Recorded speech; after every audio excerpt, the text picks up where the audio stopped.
안녕하세요. 저는 얼마 전 줏대 없는 남편놈과 이혼한 여성입니다. 생각보다 참을성 많은 제가 이혼에 이르게 된 과정을 이렇게 이야기하는 건 저 나름대로 이 이혼의 종지부를 찍고 싶기 때문이에요.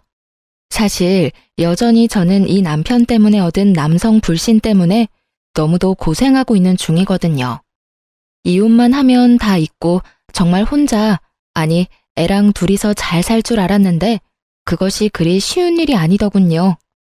이제는 이미 끝난 일인데도 여전히 저를 괴롭히고 있거든요. 아무것도 하지 않고 멍하니 있을 때나 가끔씩 아이가 아빠에 대한 이야기를 할 때면 생각만으로도 우라통이 터져서 미쳐버릴 것 같아서요. 친구에게 이야기했더니 차라리 다 털어놓으면 마음이 편해지지 않겠냐는 생각으로 사연 글을 써봅니다. 저와 남편은 같은 직장에서 일하는 동료로 만나서 결혼했어요. 동갑이었기 때문에 제가 실제적으로는 더 오랫동안 회사에서 근무를 하고 있는 상황이었고, 남편은 저희 회사에 들어오기 전에 벌써 두 군데 회사를 거쳐 들어온 상황이었어요. 남편은 느긋하고 쾌활한 성격의 분위기 메이커였어요. 옆에 있기만 해도 주변 사람들이 즐거워했으니까요. 그렇지만 일을 잘했냐고 물어본다면 글쎄요 라는 답밖에 못할 정도로 일은 못했어요. 제가 옆에서 봤을 때는 못한다기보다는 따분해하고 금방 흥미를 잃을 것 같다는 느낌이 더 컸죠. 당시에는 젊은 사람에게 회사라는 게 다 그런 거라고 생각했기에 별로 큰 문제 삼지 않았어요. 하지만 지금 돌이켜보면 남편은 한 가지에 진득하게 붙어서 집중할 수 있는 사람은 아니었어요. 처음에 말한 그대로 줏대가 없는 사람이었거든요. 그래도 같이 있으면 즐거운 사람이었기에 남편이 제게 고백을 하고 청혼까지 했을 때는 당연히 받아들였어요. 결혼이라는 게 중요한 건 저도 알았지만 저도 처음 해보는 거고 상대방을 다 안다고 착각하고 있었거든요. 내가 그 사람의 모든 모습을 봤다고 또 알고 있다고 말이죠. 그렇게 맹신했던 대가는 결혼 후에 모두 지불하게 됐죠. 이런 상황에 시댁이라도 저와 마음이 맞았다면 제가 힘든 일도 없었을 텐데 시댁도 저와는 영 다른 세계의 사람들이었어요. 시어른들은 남편을 최우선으로 생각하는 사람이었어요. 물론 제 자식 귀엽고 사랑스러운 건 당연한 거지만 시부모는 좀 지나치다고나 할까요? 무슨 일이 벌어져도 남편보다는 제 탓을 하더군요. 저와 결혼하지 않았을 때는 도대체 누구 탓을 했을까 하는 그런 생각까지 들도록 만드는 분이었어요. 저와 직접적으로 연관된 일이 아님에도 언제나 제 탓을 하고 남편을 두둔하는 분들이었죠. 게다가 무엇보다 맞벌이를 그다지 좋아하지 않으셨고 그 시간에 제가 남편을 내조하고 육아를 해주길 바라는 분들이었어요. 하지만 그럴 수는 없었죠. 두 사람이 벌어도 수도권에서 살면 모자라게 되어 있거든요. 저희 친정이나 시댁은 고만고만한 데다가 저랑 남편 직장도 그리 좋은 곳은 아니라 많이 벌지도 못했으니까요. 현실적으로 안 되는 문제를 언제까지고 꼬투리 잡아 요구하시는 분들을 보며 이대로 결혼 생활이 잘 될까 싶은 생각도 들었었죠. 그리고 그런 고민에 확신을 더해주게 된 사건이 벌어졌어요. 결혼 후 4년 차에 일어난 일이었죠. 그때는 이미 첫째가 태어났고 저는 이제 막 육아휴직에서 복귀한 상황이었어요. 그런데 남편이 갑자기 며칠째 저한테 그런 소리를 하더군요. 당신은 내가 이 직장보다 더 좋은 곳에 갈 수 있을 거라고 생각하지 않아? 그게 무슨 말이야? 왜? 더 좋은 직장에서 오래? 오라면 가야지. 돈도 많이 주고 복지도 빵빵하면 두말 없이 돌아서서 가야지. 역시 그렇지? 왜? 어디서 연락 왔어? 뭔데 그런 걸 물어? 사실은 내가 공무원 공부를 생각 중이거든. 아무래도 안정적이고 길게 갈 수도 있고 복지도 좋잖아. 그래서 그러는데 당신이 좀 도와주지 않을래? 저는 천진난만하다 못해 멍청한 남편의 얼굴을 보며 당황했어요. 갑자기 30대 후반에 무슨 공무원 타령인지. 저는 어이없다는 얼굴로 말했죠. 공부는 무슨 공부야. 공무원 공부 시작할 생각하지 말고 차라리 일이나 계속해. 당신 잊었나 본데 우린 애가 있는 3인 가족이거든? 당신 공부한답시고 돈 안 벌면 내가 번 돈으로 생활해야 하는데 감당이 안 돼. 절대로 안 된다고. 그러니까 절대로 허튼 생각하지 말고 지금이라도 생각 접어. 내가 가만히 생각해봤는데 나는 일반 회사랑 궁합이 안 맞는 것 같단 말이야. 내 성격이랑 맞지도 않고. 누군 성격이 맞아서 이래? 아니, 젊고 결혼 전이라면 당신이 어디서 뭘 하든 상관 안 하는데 당신 지금은 애 아빠고 책임져야 할 가족이 있는 사람이야. 성격만으로 일 때려치우고 나간다는 건 정말 말도 안 되는 이야기라고. 게다가 직장 나오고 다음 계획이 공무원 공부라고? 그거 경쟁률이 몇 대 몇인지는 알고 이러는 거야? 아니면 나 일부러 엿먹으라고 이러는 거야? 결국 큰 소리가 나올 수밖에 없었죠. 그렇지만 남편의 요구는 계속됐어요. 그 주 주말에 시댁에 가서도 똑같은 말을 들어야 했고 저도 똑같은 말을 되돌려줬죠. 철벽 치듯 하는 저를 보더니 시모가 한마디 하더군요. 예, 무슨 이야기인데 이렇게 안 된다고만 하니? 무슨 일 있어? 저는 이때다 싶어 시모에게 말했어요. 남편이 하려는 미친 짓거리들을요. 아무리 시모가 제 자식만 애정하는 사람이라도 이 나이에 공무원 공부가 말도 안 되는 일이라는 것쯤은 당연히 알고 있을 거라고 생각했으니까요. 이 사람이 직장 그만두고 공무원이나 한다잖아요. 지금 당장 붙을 수 있는 것도 아닌데 지금 시작하면 언제 합격하고 언제부터 이래요? 게다가 현실성도 없고 지금 시기가 너무 안 좋잖아요. 혼자 버는 데다가 애까지 있는데 가장이 쉬면 남은 가족은 어떡하냐고요. 제 말을 듣던 시모의 얼굴이 이상하게 변하더니 제 예상과는 꽤 다르게 상황이 흘러갔어요. 넌 어떻게 마누라가 돼서는 남편 생각을 그렇게 몰라줘? 남편이 큰 뜻을 품었으면 당연히 지원해줘야 하는 거지. 그걸 혼을 내고 있어? 그리고 너 일하잖아. 매번 일하는 거 자랑으로 생각하면서 내가 그만두고 내조하라고 할 때도 절대 일 그만 안 뒀잖니. 그러면 네가 벌어서 살림하면 되는 거 아니니? 왜 자꾸 애를 잡아? 시모의 그 말에 한마디 해주고 싶었지만 쪽수로 밀리니 어쩔 수 없더군요. 남편을 믿는 마음은 눈꽃만큼도 없었지만 남편의 공부를 허락하기로 했어요. 그렇지만 다짐을 받았죠. 1년 안에 안 될 것 같으면 포기하라는 것과 남편이 돈을 벌지 않으니 최대한 아껴 쓰라는 것까지요. 그랬더니 남편이 좋아서는 당장 퇴사하고 공무원 시험 교재를 사러 가더군요. 그렇게 남편의 수험 생활이 시작됐어요.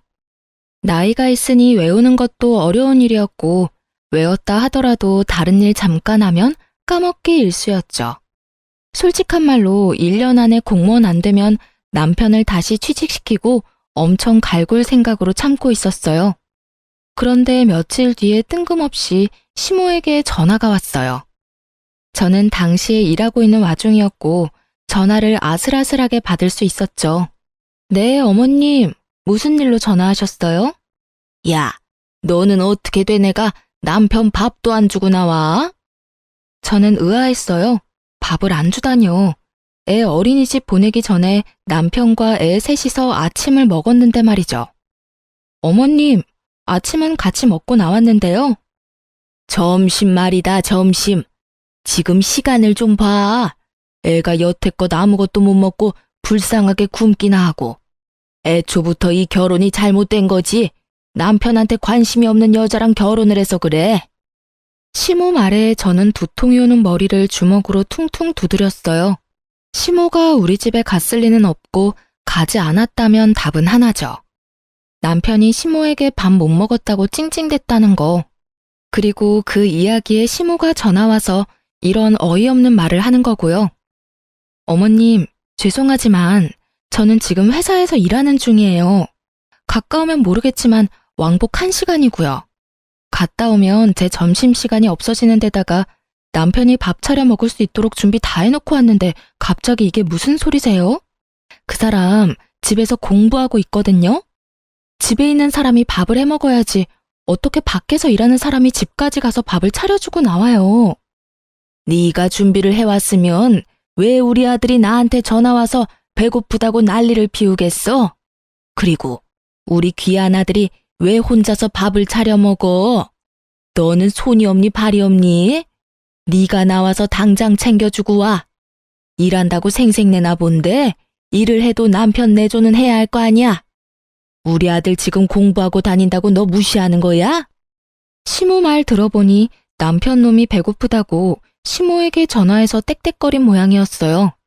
집안이 어떻게 되어 있는지도 모르고 무작정 저한테 전화해서 저부터 족치는 시모를 보며 팔이 너무 안으로 그것도 아주 기형적으로 굽은 게 틀림없어 보였어요.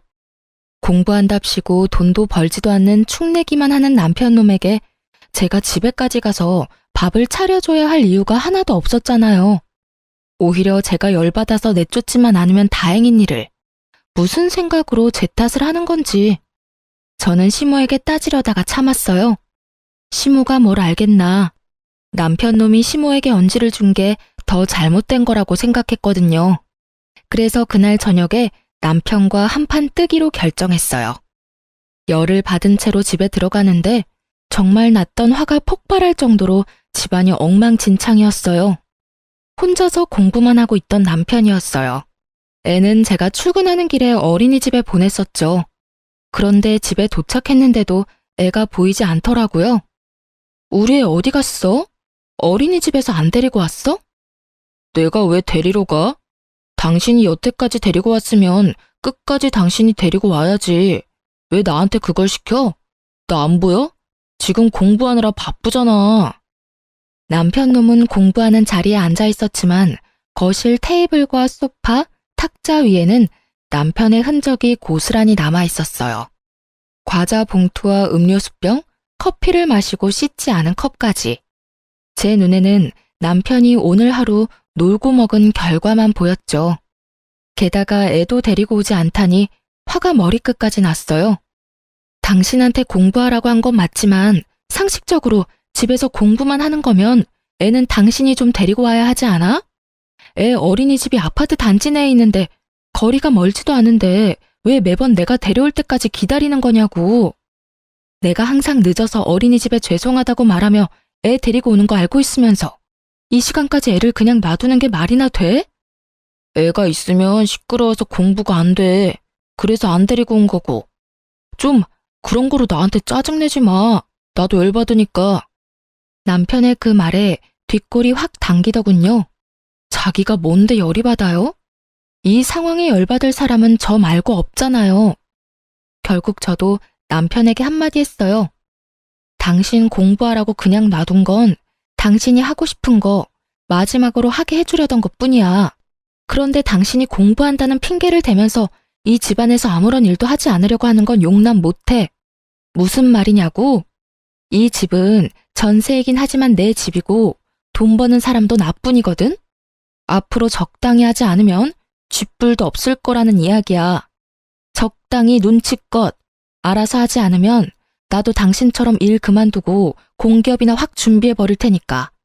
그러면 아무도 돈 못 벌고 우리 셋 나란히 이 집에서 아사하는 거야. 알았어? 소리를 지르는 제 모습이 생소했는지 남편이 연신 당황한 표정으로 어색해하고 있기만 하더군요. 저는 남편에게 말했죠. 당신이 공부를 한다고 해서 우리 집안일에서 벗어난다고는 생각하지 마. 진짜로 그렇게 생각하고 있는 거면 당신이랑 내가 왜 같이 살아? 부부는 함께 사는 사이지 한 사람이 희생하는 관계는 아니잖아.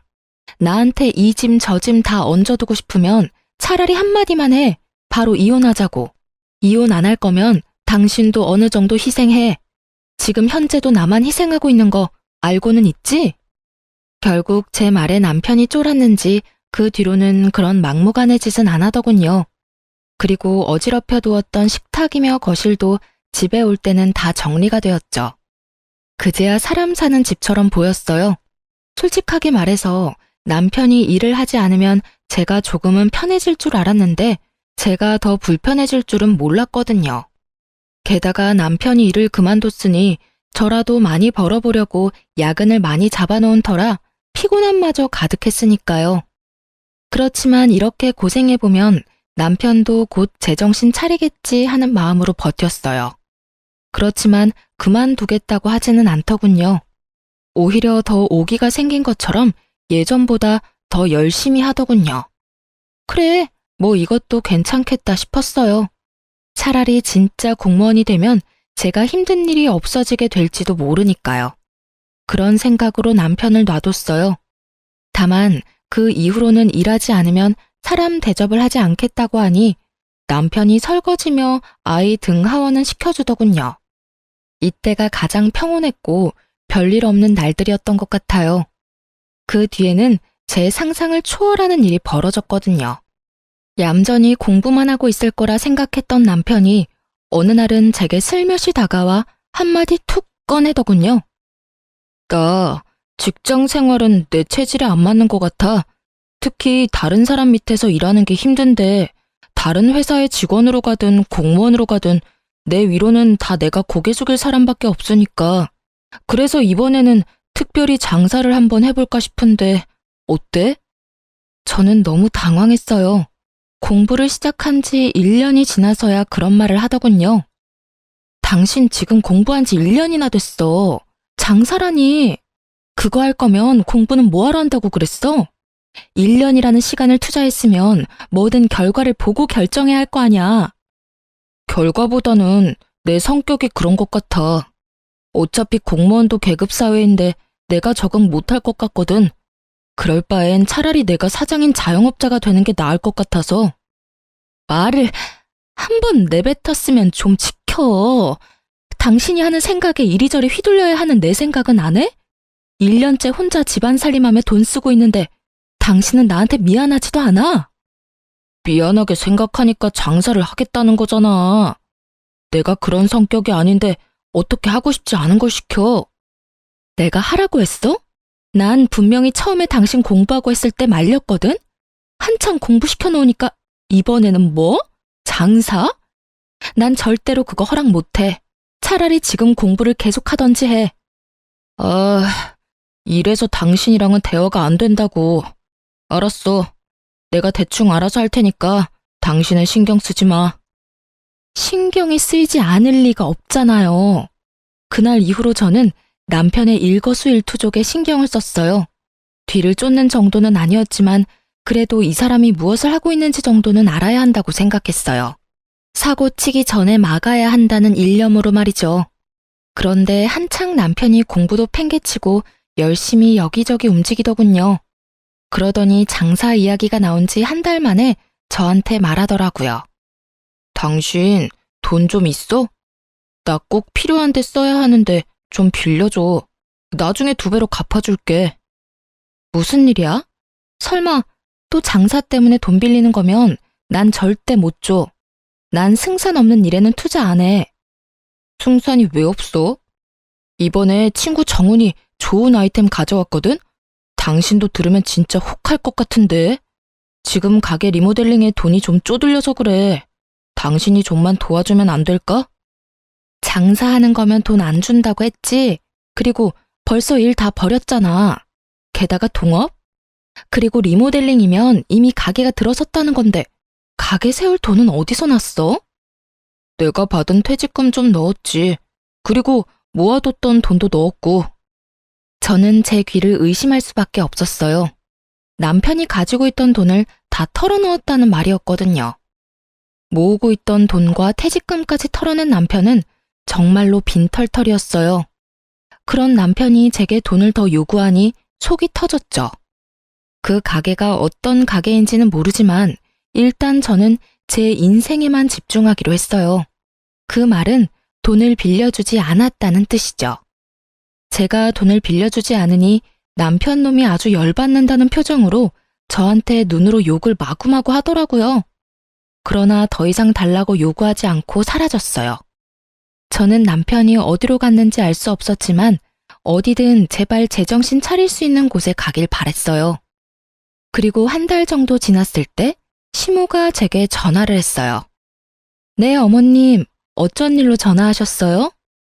너 얼마 전에 빌려간 4천만 원은 언제 갚을 거니? 돈을 갚으라고요? 금시초문인 일이었죠. 저는 시모에게 돈을 빌린 적이 한 번도 없었거든요. 게다가 4천만 원은 큰 돈이었죠. 그래, 네가 우리 아들 시켜서 돈 가져갔잖아. 이번에 전세 계약할 때 집주인이 4천만 원 올려받게 됐다면서? 저는 그런 말을 한 적이 없었거든요. 어머님, 혹시 그 돈을 준 계좌는 그 사람 계좌인가요? 그래, 아들 앞으로 보냈다. 몇 달 있다가 이자까지 쳐서 보내준다고 했잖니. 그런데 가만히 생각해보니까 그렇게 큰 돈을 그냥 빌려준 게 좀 그래서 말이야. 와서 차용증이라도 써야 할 것 같아서. 시간 되면 아들이랑 집에 좀 오거라. 그제야 저는 지끈거리는 관자놀이를 열심히 주물러댔어요. 저한테 돈이 필요하다며 찡얼거리던 남편놈이 시모에게 제 이름 팔아서 돈을 빌렸더군요. 게다가 시모는 그 돈을 덥석 줘놓고는 저한테 돈이라도 떼일까 싶어 뒤늦게 차용증을 쓰자고 말하는 거였고요. 저는 일단 시모에게 진실을 알려줬어요. 어머님, 그 돈 남편 계좌로 줬으니까 아시겠지만 저는 이 상황에 대해 아는 게 없어요. 그리고 전세는 아직 재계약 이야기도 안 나왔고 집주인에게 연락도 없었거든요. 제 명의로 계약했으니 연락도 저한테 올 텐데 그럴 기미도 없어요. 그럴 시기도 아니고. 게다가 저는 그 돈 구경도 못했어요. 돈이 어디로 갔는지 알고 싶으면 남편에게 물어보세요. 뭐? 그럼 우리 아들이 나한테 거짓말을 하고 그 큰 돈을 가져갔다고? 말이 되는 소리니? 걔가 뭐 때문에 그런 짓을 하겠어? 너 설마 아들이랑 나 사이 이간질하려고 그러는 거니? 바빠서 그럴 틈도 없어요. 어쨌든 남편 오면 물어보세요. 그렇게 이야기하다가 아차 싶었죠. 혹시 남편이 또 시모에게 거짓말하면 어쩌나 싶은 생각에 말했어요. 혹시 모르니까 오늘 저녁에 제가 남편 데리고 시댁 갈게요. 어머님은 기다리고 계세요. 저는 그날 저녁 남편이 들어오자마자 시댁으로 향했어요. 그리고 시모 앞에서 남편에게 물었죠. 오늘 어머님이 나한테 돈 4천만 원 갚으라고 하시더라고. 그런데 난 돈을 빌린 기억이 없거든? 당신이 그 돈 받았다는데 어떻게 된 건지 알려줘. 그래, 아들아, 뭔가 잘못된 거지? 네가 나한테 거짓말을 할 리가 없잖아. 왜 네가 돈을 빌리는데 거짓말을 해? 저와 시모의 물음에 남편이 당황한 얼굴로 어물쩍거리더니 한참을 꿈을 대다 말하더군요. 엄마, 사실 내가 장사 준비하고 있거든. 리모델링 비용이 모자라서 돈 좀 빌리려고 와이프한테 이야기했는데 와이프가 못 빌려준다고 하더라고. 그래서 엄마한테 빌린 거야. 역시 장사였어요. 하지 말라고 하는데도 끊임없이 돈을 갖다 바르는 걸 보니 정말 화가 머리끝까지 났지만 시모 앞이라 최대한 참으며 말했죠. 아무리 돈이 급해도 그렇지 마누라 팔아서 돈 마련하는 사람이 어딨어. 당신 혹시라도 그 돈 못 갚으면 나한테 책임 전가하려고 그런 거야? 그런 거 아니야. 그냥 빌려달라고 하면 안 빌려줄 것 같아서 그랬지. 당신도 나한테 무조건 안 된다고 안 빌려준다고만 했잖아. 남편의 생떼를 쓰는 소리에 저는 눈앞이 캄캄하더군요. 이게 책임감을 가진 가장이 할 소리인가 싶었죠. 그렇게 원하면 본인이 차를 담보로 잡아서 대출을 받든 자기 이름으로 신용대출을 끌어다 쓰든 방법이야 여럿이었을 텐데 고작 선택한 방법이 시모에게 마누라 이름 팔아 돈을 마련하는 거라니. 그런데 더 웃긴 상황은 이 다음에 벌어졌어요. 다 네 탓이네. 며느리 네가 우리 아들 길을 죽이고 다니니 애가 길을 못 펴고 우리한테까지 거짓말을 하게 됐잖아. 네가 뭔데 우리 아들을 괴롭혀.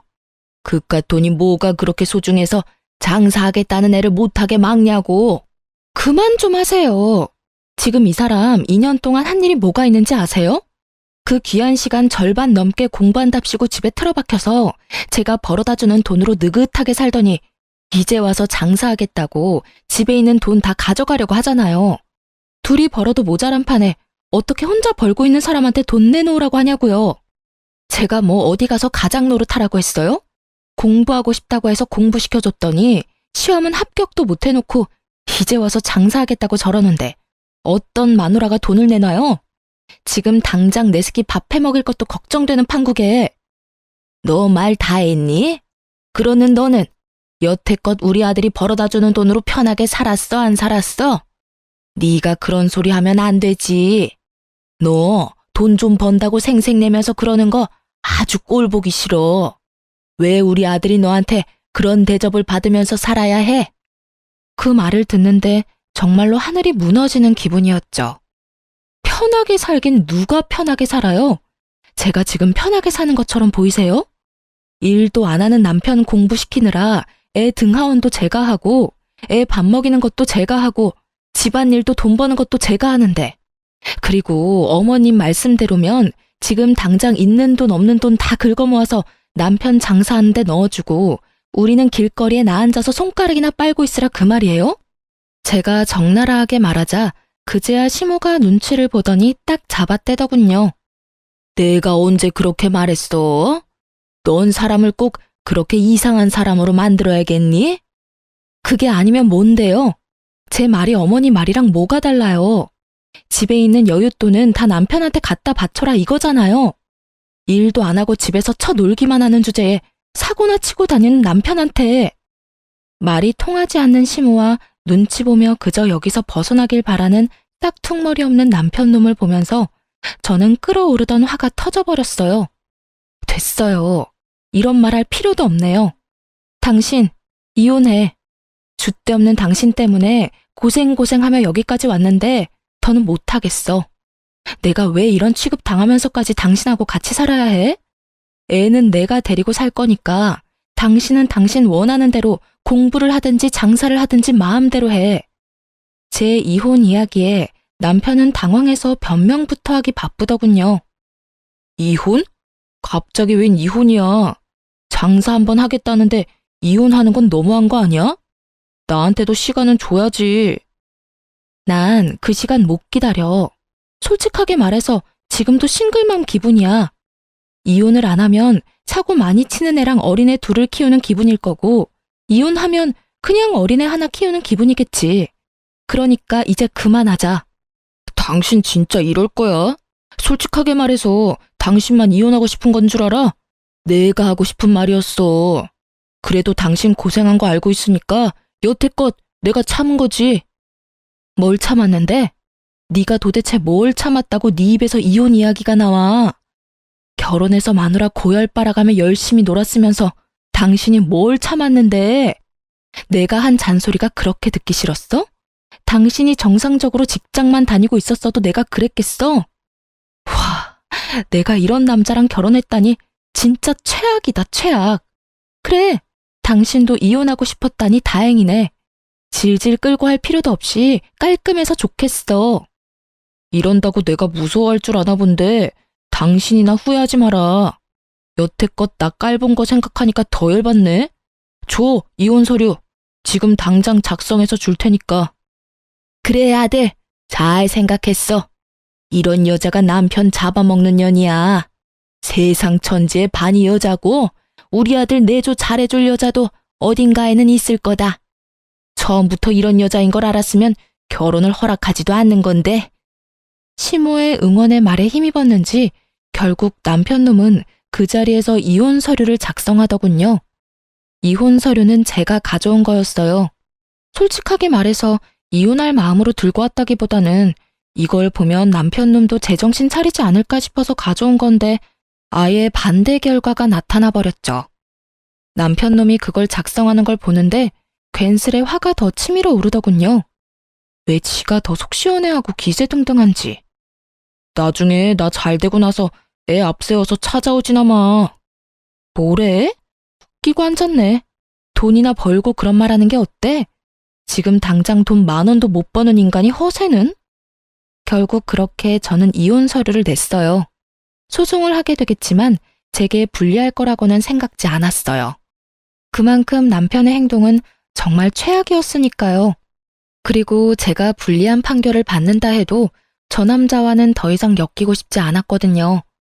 서류를 내고 남편은 2주 뒤에 집을 나가기로 결정했어요.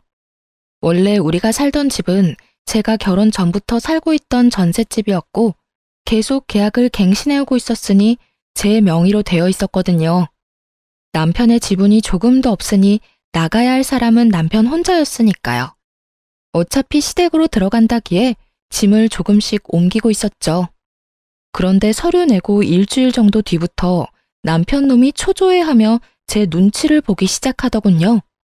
저는 관여하고 싶은 마음이 조금도 없었기에 아예 모른 척했어요. 그런데 모른 척해도 들리는 걸 듣지 않게 막을 방법은 없잖아요. 그런데 전화통을 계속 받지 않는 누군가에게로 연락하는 걸 봤죠. 쎄한 기분이 들었어요. 알고 보니 남편과 동업한다던 친구가 잠수를 타서 연락이 안 되는 데다가 리모델링하고 있던 곳은 완전 남의 가게였던 거예요. 한마디로 사기를 당한 거였죠. 어차피 저는 이혼을 할 사람이고 저는 애를 데리고 있잖아요. 남편 놈이 저 상태면 위자료는커녕 아무것도 못 받겠다 싶어서 시모에게 전화를 했어요. 네가 무슨 일로 전화니? 나는 할 말 없다. 이미 우리 아들이랑 이혼하기로 한 거 잊었어? 나한테 이혼은 실수였다고 말하기만 하면? 그런 거 아니에요. 어머님 아드님이 사기를 당한 것 같네요. 동업한다는 친구가 연락이 안 되는 것 같아요. 본인 퇴직금이며 모아둔 돈도 다 장사 미천으로 동업자에게 갖다 바친 모양인데 어머님 돈도 거기 들어가 있지 않나 싶어서요. 제 말에 갑자기 수화기 너머로 목소리가 뚝 끊기더군요. 사기? 넌 도대체 뭘 했길래 남편이 사기를 당하도록 만들어? 엉망진창으로 해놓고 이혼하면 너 혼자 도망가겠다는 거랑 뭐가 달라? 설마 이럴 거 알고 이혼하자고 한 거니? 사기 당할 걸 누가 알겠어요. 그리고 저는 애초에 장사하는 걸 반대했던 사람이라고요. 무슨 말만 하면 다 제 탓을 하시는데 이렇게 된 건 어머님 탓이 제일 크잖아요. 아들이 허튼 짓 하는 것 같으면 부모가 말리든지 타이르든지 해야 하는데 어머님 뭐라고 그러셨어요? 며느리가 남편 이겨먹으려고 한다고 남편 하고 싶은 대로 못하게 한다고 엄청나게 혼내셨잖아요. 그때 막았으면 이런 꼴 받겠어요? 그러면 어쩔 수 없지. 네 전세금 빼서 나한테 갚아. 나는 그 돈 무조건 받을 거니까. 전세금은 오로지 제 돈이라서 그렇게 못하죠. 그리고 돈 빌린 사람이 따로 있는데 왜 저한테 그러시는지? 저는 그 돈 구경도 못 해봤고 어차피 법원에서 금융기록 확인하면 남편한테 흘러가서 남편이 동업자한테 준 거 다 확인될 거예요. 그리고 와이프랑 자식 방임한 건 남편 책임이니까 그에 대한 위자료는 아마 제가 받아야 할 거고요. 남편이 못 내면 저도 법적으로 할 수 있는 조치는 다 취할 거예요. 그러니까 앞으로 아드님 고삐 잘 쥐고 있으시라고요. 제 말에 시모는 놀랐는지 대답을 못 하더라고요. 결국 그날 남편은 시모에게 불려갔고 집에 왔을 때는 시부모에게 몇 대 맞았는지 제대로 털린 얼굴로 돌아왔더군요. 그러면서 저한테 한마디 하더라고요. 당신이 우리 엄마한테 나 사기당했다고 말했어? 왜 그딴 말을 해? 누가 사기를 당했다고? 동업자한테 돈을 다 넘겼는데 동업자가 연락이 안 되고 리모델링 중이라던 가게가 실제로 다른 주인이 있었던 거면 그게 사기지. 당신은 그게 사기가 아니라고 생각해? 그래서 내가 미리 이야기했잖아. 장사 쉽게 보지 말라고. 그리고 제대로 할 거였으면 돈이 어디서 어떻게 흘러갔는지 정도는 당신이 확인하고 같이 돈 쓰는 자리에 있었어야지. 동업자한테 다 맡겨놓고 당신 혼자 편하게 있으면서 장사를 한다고? 내가 처음에는 당신이 줏대가 없는 사람이라고 생각했는데 그게 아니었어. 당신은 세상 모든 일이 그냥 쉽게 보였던 거지. 그래서 매번 뭐 하나 잃어보지도 못하고 딴 거 찾고 그래서 이렇게 사기도 당하잖아. 제 말에 전곡을 찔렸는지 남편 놈은 가만히 저만 째려보더군요. 째려보면 뭐 어쩔 건데. 나 째려보고 있으면 동업자가 갖고 나른 당신 돈이 나올 것 같아? 이러고 있을 시간에 그 동업자 찾으러 다니는 게 훨씬 낫지 않겠어? 어차피 일도 없고 공부도 안 하고 한가했잖아. 애를 보기를 해, 집안일을 하기를 해. 아무것도 안 하는데 뭐하러 여기서 전화통만 붙들고 있는지 당최 이해가 안 돼서 말이야. 그리고 말해두는데 나는 어떻게 해서든 내 목 다 받아낼 거야. 그러니까 당신도 그렇게 생각하고 있으라고. 대충 어영부영 넘어가는 건 절대 없을 거니까. 구구절절 다 맞는 소리를 하니 뭐라 말하지도 못하고 여기서 더 싸웠다가는 오히려 이혼에 더 불리해질 것 같으니 남편 놈은 조용히 화를 삭히더군요. 만약 사기당한 화를 저한테 다 쏟아냈으면 저도 참지 않고 완전 맞받아칠 작정이었는데 그렇게 되지 않고 끝났어요. 남편 놈은 그날 저녁에 바로 남은 짐을 다 싸서 시댁으로 갔죠. 그렇게 저와 남편은 이혼이 법적으로 정리될 때까지 사적으로 연락하지 않았어요. 그리고 이혼하고 나서 남편 놈의 근황을 듣고는 이혼 참 잘했다는 생각을 했어요. 전 남편은 시댁에서도 밥만 축내며 지냈다고 하거든요. 의욕도 없고 의지도 없고 2년을 내일이 놀아서 회사 생활에 아예 흥미를 잃은 전 남편이 시부모 눈에도 아주 밉보였나 보더군요.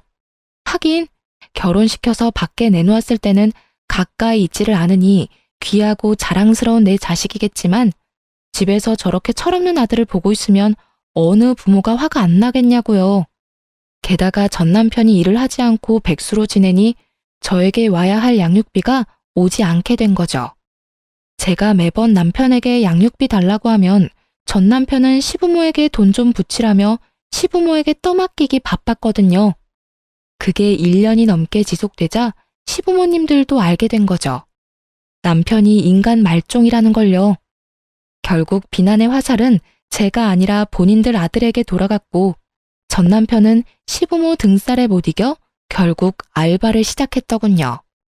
취직을 하려니 공백기가 좀 있는 데다가 본인도 이제 회사 생활이 영 맞지 않다고 생각했는지 아니면 여가 시간을 즐기고 싶었는지 파트타임 알바를 다니고 있더군요. 그리고 일하고 나서 얼마 안 돼서 저한테 연락이 왔어요. 여태까지 한 번도 애를 보러 오지 않았던 놈이 갑자기 애가 보고 싶다고요.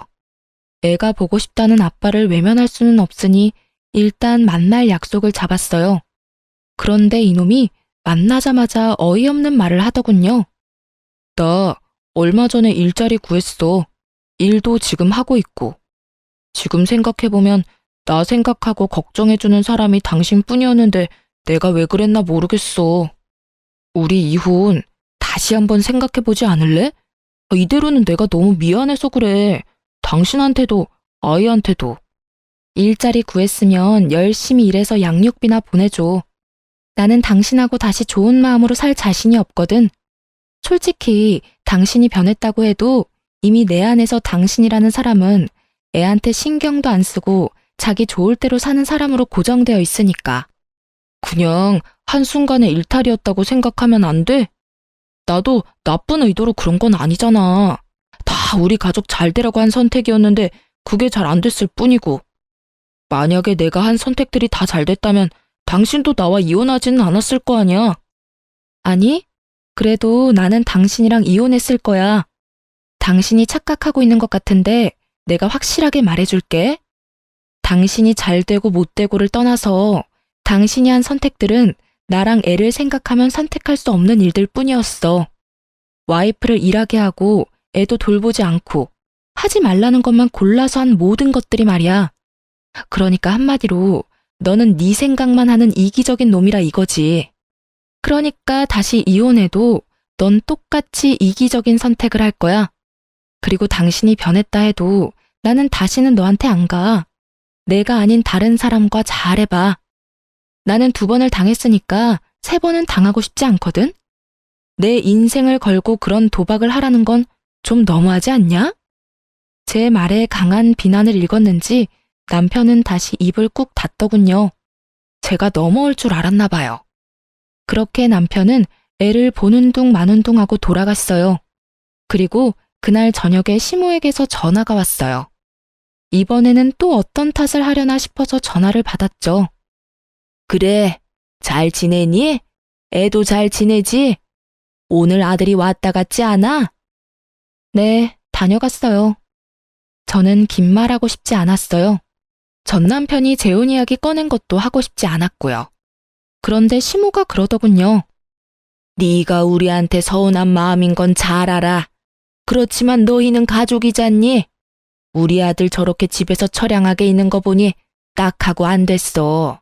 나도 그렇고 아들도 그렇고 다시는 너 하는 말, 너 하는 일에 토달지 않겠다 다짐하마.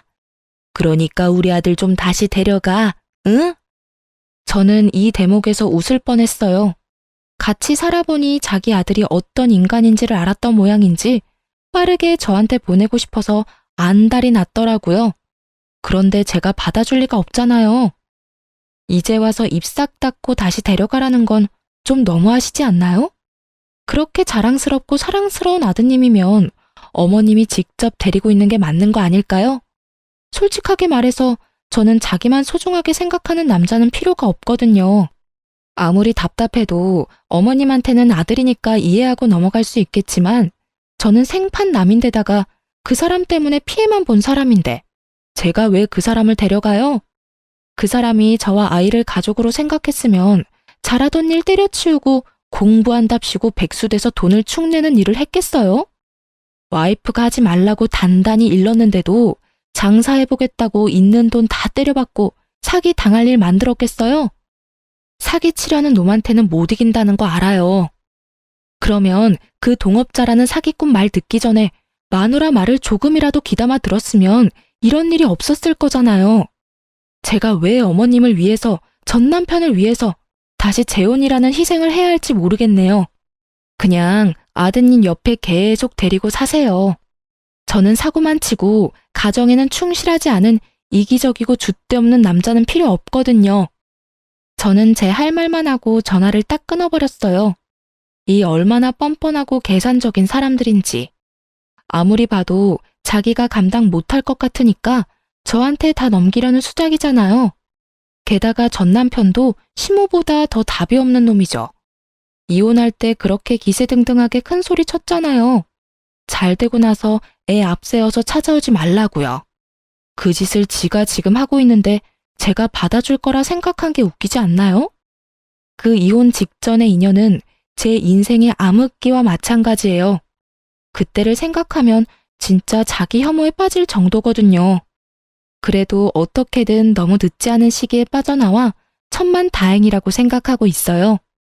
실은 전 남편이 공부를 한다고 했을 때부터 이혼을 해야 하나 싶은 마음이 있었던 것도 사실이고 그때 이혼을 했다면 제가 그만큼 고생할 일도 없었겠죠. 하지만 그 당시에는 그 사람을 한번 믿어보고 싶은 마음이 있었던 건지도 몰라요. 물론 배신당했지만요. 그랬기에 두 번째에는 더 늦기 전에 이혼할 수 있었던 것 같아요. 이렇게 사연글을 통해서나마 제 이혼을 털어놓고 나니 마음에 마침표가 찍혀진 기분이네요. 저와 이렇게 어울려주신 분들께 감사드립니다. 좋은 일로 다시 글을 써볼 기회가 있었으면 좋겠네요. 들어주셔서 감사합니다.